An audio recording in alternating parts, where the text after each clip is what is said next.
yes perfect good job wow nice โอ้หลายแท้มื้อนี้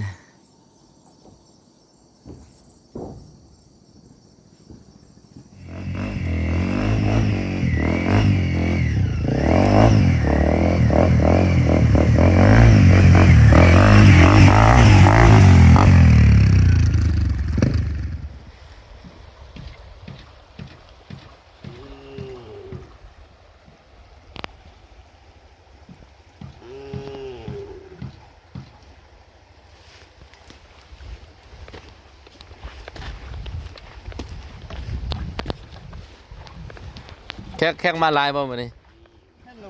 มีบ่มีจักกุ๊บฮะจุขี่รถจักรบ่มีเหรอมื้อนี้ว่าอันบ้านอยู่ก็เด้อบ้านโอ้เข้าไปได้แม่นบ่อ๋อโดยนะครับเจอเอาทางเขาแปลงดีละคักเนาะ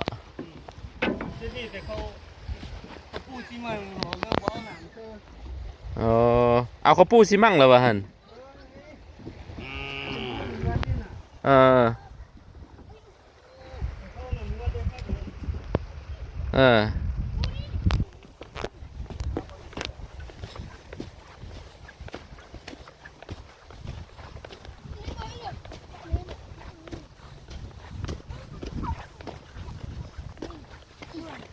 อ้มีตัวปลาหลายวะ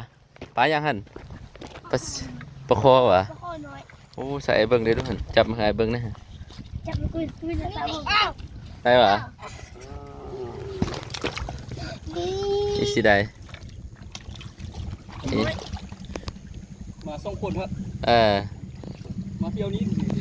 มาเที่ยวนี้บ่มีเวลาว่าจะขี่เรืออยู่เพิ่นไปนอนบางเฟืองยานมันคำป่า fishing they are fishing yeah some small fish you see สวัสดี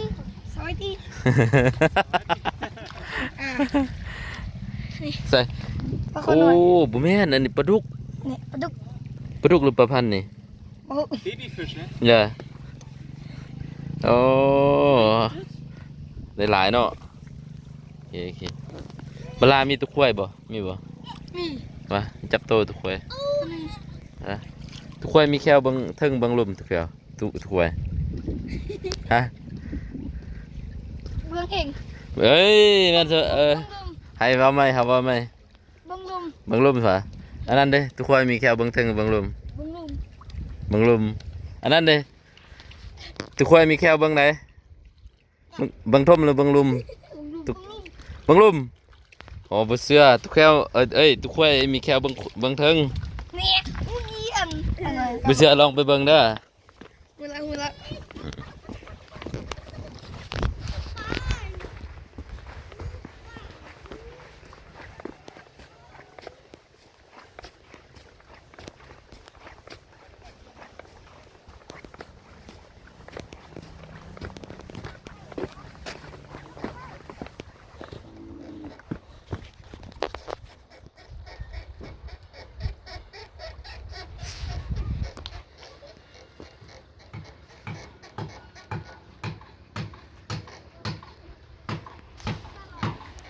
ธรรมศาสตร์ดีเลยสถานนี้คือน้ำเฟืองเมืองแมดเนาะอยู่บ้านน้ำเฟืองนี่วันที่18เนาะเดือน1ปี2026ธรรมศาสตร์งามหลายเย็นนี่น้ำออกบ่อตัวนี้อายุกองขวดเลยตัวนี้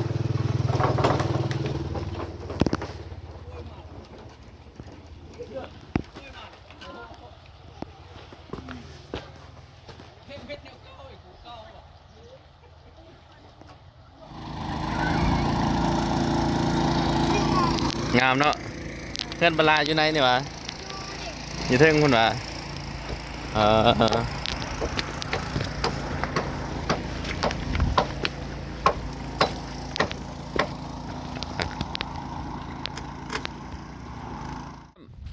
smile yeah 1 2 3อ๋อโอเคได้ละ หลักสิบต่อสิบ เออ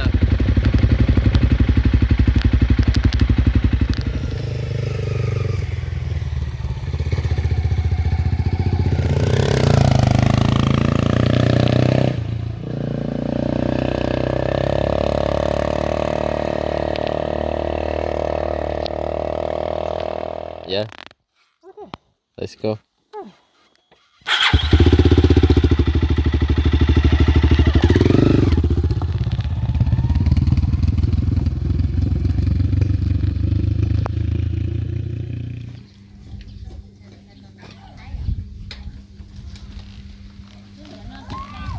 Wow, amazing. Yes. Standing up? That's fine. Okay. Yes, amazing. Wow, nice.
Cảm nhậnฝรั่ง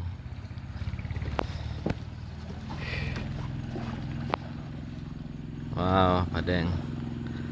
งหรือผาทอง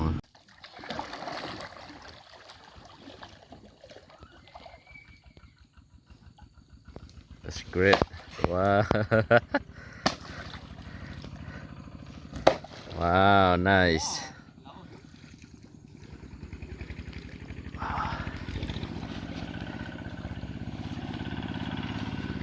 Oh, สวยงามอะไร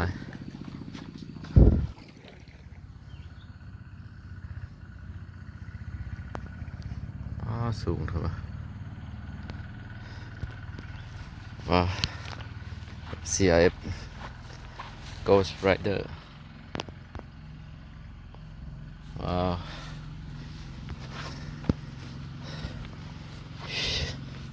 ฮอดจนได้ไปใช้แล้ว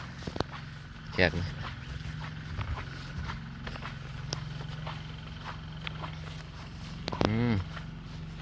สปีดเฮือละ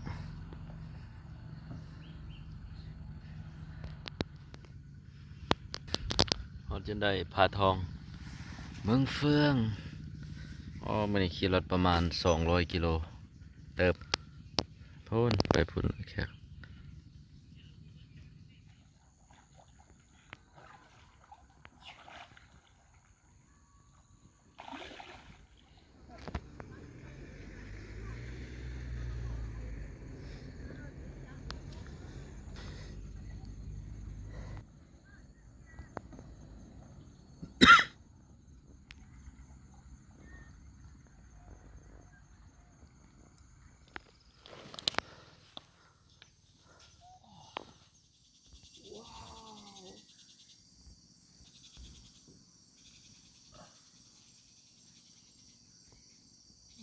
มันน้อยๆที่สุดเผาผัดหูมันเป็นเอ้าโหได้แต่นะก็ยังบ่ได้เผามันก็ได้เผา โอ้บินมาทางนี้นะ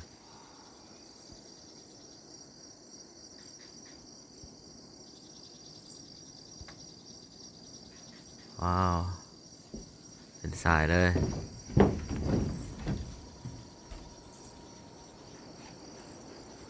โอ้เสียงคักเว้ย วูบๆเลย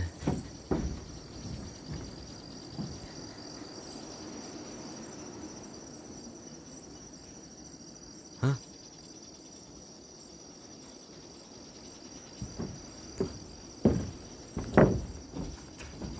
เอาบินไปทางนั้นนะพ่อเนาะเอาอันนั้นเป็นเพิ่งอะโอ้ยังลายก็พอเนาะ ผู้ร้ายคือพอหน่อยเดียว ว่า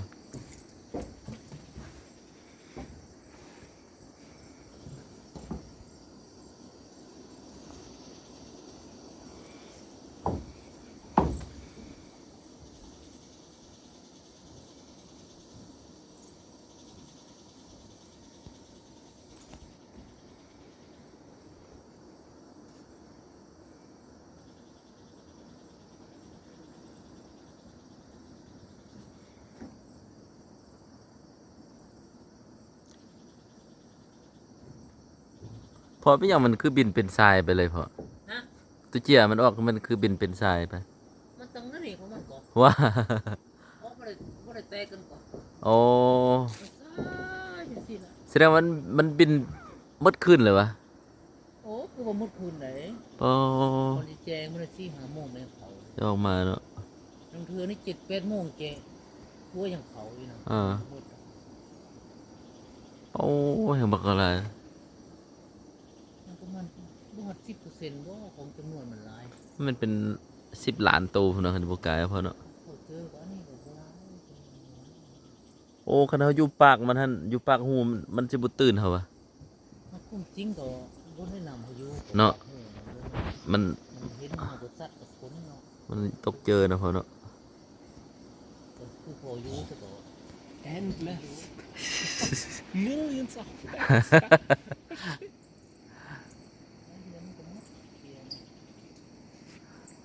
โอ้หลายแท้มื้อนี้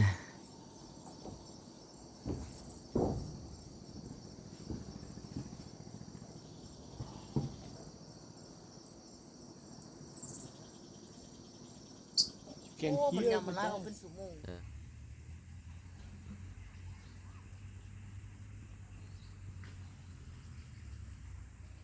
Special guys, special food every day. Healthy guys, yeah. Coffee and egg. Wow, nice. Oh, fuck, what you do? Strong man. Wow. Nice, yeah. Oh. Diro Mountain. Wow.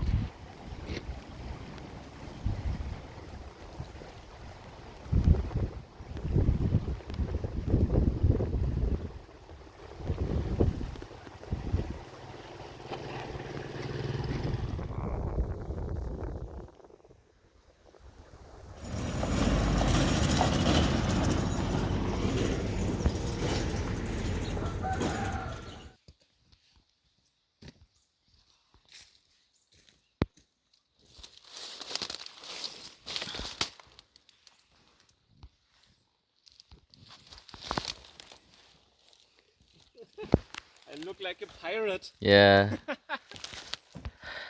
ตอนนี้เดินมาฮอดครึ่งทางแล้ว อีกประมาณชั่วโมง2ชั่วโมงสอดน้ำแปรแน่นอนมื้อนี้มิดหลายทาง ทางสิน้อยลงอาจจะเริ่มติดตัวลุ่มแล้วก็เลื่อยไปเลยจนตัวสุดท้ายพุ่นดำๆน้อยๆนะซ้ายมือเขาจะเป็นน้ำลีกเนาะเคยน้ำลีกโอเคเป็นยังไงฝากติดตามไปนำกันอีกมื้อนี้ค่อนข้างโชคดีหลาย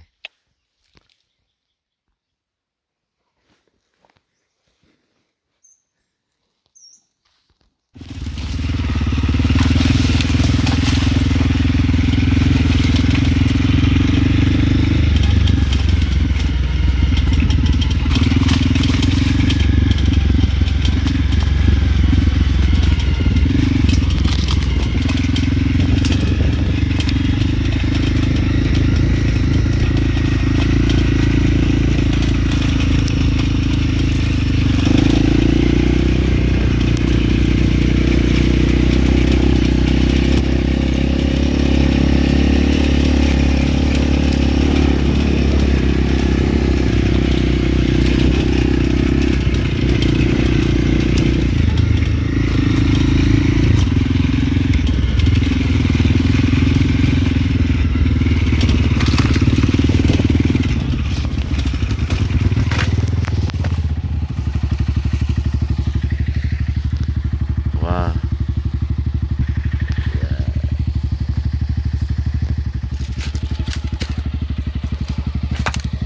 up the motorbikes up the machine yeah okay coming yes yes perfect good job wow nice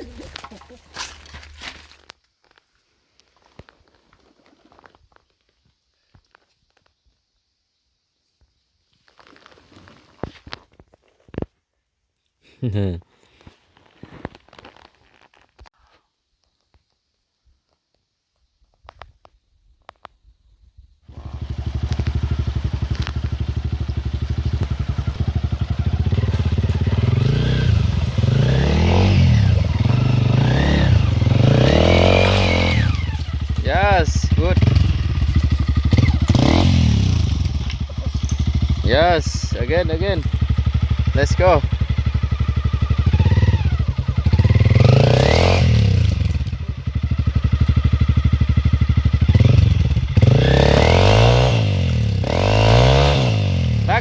Back again. Yes. Get out on the motorbike. And back motorbike. Get out. You are get out on motorbike. Get out on motorbike first and then push down and then take up again. Yes. Yeah, put the motorbike back. Yes, put back. Yes.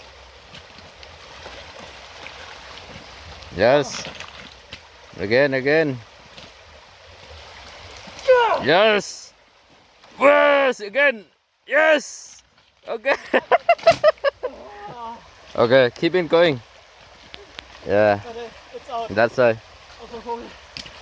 Yes. Do it. If you need ID license, do it. Yeah. Yes. Yeah. Wow. Yeah. Okay. Good. Okay, put the gear 1. Key up on again, key. Key up on again. Okay. Up on. Okay, balance. Okay, gear 1. Let's go.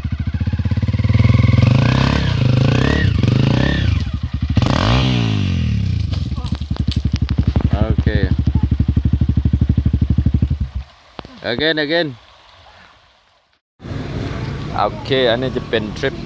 2มื้อ1คืนหรือว่า 2 day 1 night start from 9 am to วังเวียงเมืองแมดน้ำเฟืองเมืองเฟืองวังเวียงปูละกูลฟรีอันนี้ก็เป็นภาพบรรยากาศเนาะในทริปของเราแล้วก็โอเคมันก็ค่อนข้างม่วนหลายเป็นสไตล์พื้นบ้านอยู่บ้านน้ำเฟืองเนาะโอเคเจอกันในคลิปตอนต่อไปกับสมายเลอร์ยงมาตราแฮมหรือว่าโลโก้สปรายเออร์โกสไรเดอร์วังเวียงบ๊ายบาย